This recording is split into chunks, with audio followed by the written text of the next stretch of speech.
Hello दोस्तों, खर्राटे जिसे हम लोग इंग्लिश में स्नोइंग के नाम से जानते हैं।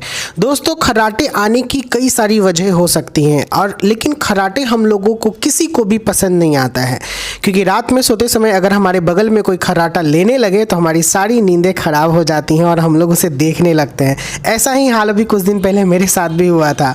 दोस्तों, रात में खर्राटे की समस्या, कई लोगों को रात में सोते समय खर्राटे की आदत रहती है। इससे पास सोने वाले की नींद प्रभावित होने लगती है।